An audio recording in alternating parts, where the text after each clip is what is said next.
తిరుపతి దేవస్థానం కళ్యాణ మండపం శంకుస్థాపన సందర్భంగా ఇక్కడికి ఇచ్చేసిన పెద్దలు రాజ్యసభ సభ్యులు హేజరామరెడ్డి గారికి, గ్రామస్తులకి అందరికీ నా హృదయపూర్వక అభినందన తెలియజేస్తున్నాను. ఈరోజు మొట్టమొదటిగా తిరుపతి దేవస్థానం నుంచి ఒక కళ్యాణ మండపం మనం తీసుకురావడం జరిగింది. మొదటిది 75 తల్లూరు కావడం విశేషం. మరి రెండోది కూడా శాంక్షన్ చేయించాము, కోసూరు ఇంకోటి, అది కూడా 2 కోట్లతోటి, ఇది 2 కోట్లు, 2 కోట్లు శాంక్షన్ చేయించడం జరిగింది. ఇంత త్వరగా ఇది శంకుస్థాపన స్టేజీకి రావడానికి కారణం అంజిరెడ్డి గారు ఇల్లు కొంచెం ఇంట్రెస్ట్ తీసుకొని అదే పని మీద చేయడం జరిగింది. మరి మా కోసూరు నాయకులు అంత ఇంట్రెస్ట్గా చేయట్లేదు, మరి ఎందుకు అర్థం కాలేదు. వాళ్ళకి ల్యాండ్ కూడా ఎండోమెంట్ ల్యాండ్ అప్ చెప్పాము, అది కూడా త్వరగా శంకుస్థాపన చేసుకునే స్టేజీకి రావాలి. 75 తాళ్ళూరు అనేది ఒక ప్రత్యేకంగా మన మండలంలో ప్రత్యేక గ్రామం ఇది. మరి అభివృద్ధిలో కార్యక్రమంలో కానీ, మరి సంక్షేమంలో కానీ అన్నింటిలో కూడా ఈ గ్రామమే ఫస్ట్ ఉంటుంది. అన్ని సక్రమంగానే ఉంటాయి. ఈ కళ్యాణ మండపం వాస్తవంగా అయితే ఆ టెంపుల్స్ దగ్గర ఖాళీగా ఉంది ల్యాండ్, దానికి అనుకున్నారు. మరి అది కొన్ని టెక్నికల్ పాయింట్ల వల్ల అక్కడ కుదరలేదు. మరి తర్వాత అంజిరెడ్డి గారు ఇది మేము ఇస్తామండి, ఇది కూడా సమితిదే అని చెప్పడం వల్ల ఇక్కడ దాన్ని కట్టడం జరుగుతుంది. ఇది అయిపోయిన తర్వాత ఈ గ్రామానికి రూపురేఖలు కూడా ఇంకా మారిపోతాయి. ఈ గ్రామం అభివృద్ధి పూర్తిగా జరుగుతుంది. అట్లాగే బీసీలకు కూడా కమ్యూనిటీ హాల్ కూడా ఇవ్వడం జరిగింది ఇక్కడ, అది కూడా స్లాబ్ లెవెల్కి వచ్చింది. స్కీము రావడం అనేది రాజశేఖర రెడ్డి గారి టైంలో వస్తే, అభివృద్ధి అనేది కూడా మరి జగన్మోహన్ రెడ్డి గారి టైంలో ఇన్ని అభివృద్ధి కార్యక్రమాలు జరిగినాయి. ఈ ఊరికే కాదు, ప్రతి ఊరితో జరుగుతూనే ఉంటాయి. మరి గతంలో ఎందుకు జరగలేదు, చంద్రబాబు నాయుడు గవర్నమెంట్లో ఎందుకు జరగలేదు, జగన్మోహన్ రెడ్డి గారి గవర్నమెంట్లో ఎందుకు జరుగుతున్నాయి ఇన్ని అభివృద్ధి కార్యక్రమాలు? ఒకసారి ఆలోచించుకోండి. ప్రతి ఒక్కళ్ళు, ప్రతి విలేజ్ నుంచి ప్రతి విలేజ్ రోడ్డు అనేది లింక్ రోడ్డు వేయడం జరిగింది. గతంలో 5 సంవత్సరాల్లో మీ ఇంట్లో వచ్చినాయి, ఇప్పుడు ఈ 5 సంవత్సరాల్లో మీ ఇంట్లో వచ్చినాయి అడగండి డైరెక్ట్గా. ఏ ఇంట్లోకైనా తీసుకోండి, ఎవరితోటైనా, ఏ పార్టీ వాడైనా, ఏ కులమైనా, ఏ మతమైనా సరే, మనం ఇచ్చిన సంక్షేమ కార్యక్రమాలు, మనం చేసిన అభివృద్ధి కార్యక్రమాలు అనేది ఎవరూ చేయలేదు. అంజిరెడ్డి గారు ఒక 9 నెలల్లోనే ఇది ప్రారంభోత్సవానికి పిలవాలని చెప్పి మనస్ఫూర్తిగా కోరుకుంటూ, హేజరామరెడ్డి గారి గురించి ఒక మాట, ఎప్పుడైనా సరే నేను ఫోన్ చేస్తే ఆయన ఎంత బిజీగా ఉన్నా సరే నాకు ఫోన్ రెస్పాండ్ అవుతాడు. ఏ శంకర్రావు ఏం కావాలని అడుగుతాడు. ఆయన ఒక మంచి మనిషి, మరి వ్యాపారవేత్త. మరి ఇలాంటి వ్యక్తి ఉండటం వల్ల మనకు కూడా అండదండలుగా ఉంటాడు. మన నియోజకవర్గానికి, మన పార్లమెంట్కి కూడా ఆయన పరిధిలో అందరూ తెలుసు కాబట్టి మన నియోజకవర్గానికి కొంచెం నిధులు కూడా ఇవ్వాల్సిందిగా కోరుతున్నాను. ఎంపీ గారి నిధుల్లో మీరు మా నియోజకవర్గం కొంచెం ఇబ్బందికరమైన పరిస్థితుల్లో ఉంటుంది, మాకు నిధులు కూడా కొన్ని ఇవ్వాలి. మీరు మనకి అండగా ఉంటాడు, పెద్ద దిక్కుగా. మీరందరూ కూడా మరి ఈ అవకాశం ఇచ్చిన పెద్దలందరూ కూడా మరొకసారి ధన్యవాదాలు తెలియజేస్తూ సెలవు తీసుకుంటున్నాను. చాలా సంతోషంగా ఉంది.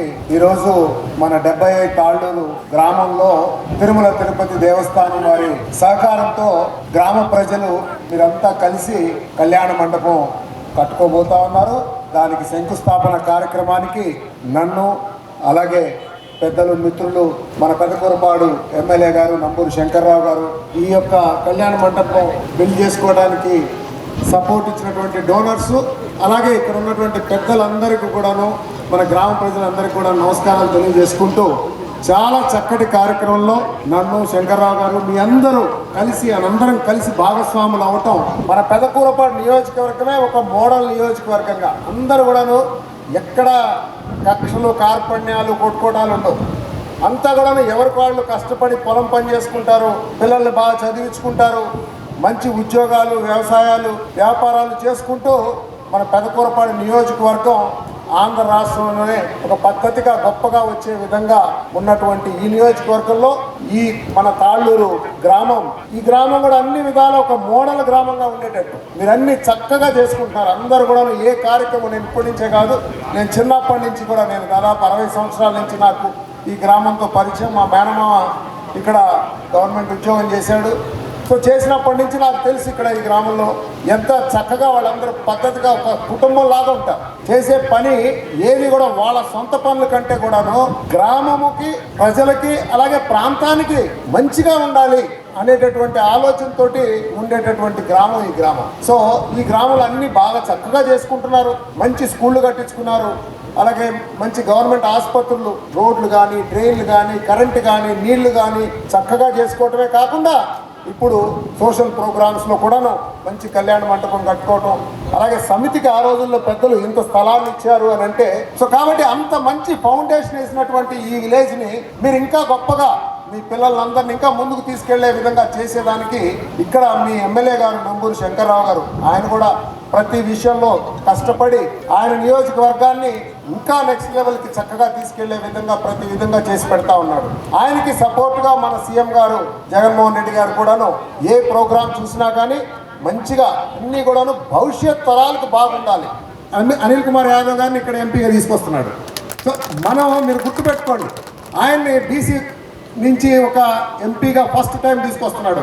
మనము అది కూడా ఆయన ఆలోచన ఏదో గొప్ప ఆలోచన చేయాలనే తీసుకొస్తున్నాడు ఇక్కడ. సో కాబట్టి ఎమ్మెల్యేగా నంబూరి శంకర్రావు గారిని, అలాగే ఎంపీగా అనిల్ కుమార్ యాదవ్ గారిని ఇద్దరిని కూడాను మనం హయ్యెస్ట్ మెజారిటీతో గెలిపించే విధంగా చేసి పెట్టేదానికి నేను ఎప్పుడు పక్కన మన పార్టీ తరఫున మీ అందరి తరఫున నేను ఎప్పుడు ఉంటానని చెప్తూ, నాకు ఇంత చక్కటి అవకాశంలో నన్ను పార్టిసిపేట్ చేసేదానికి మీరందరూ అవకాశం ఇచ్చారు.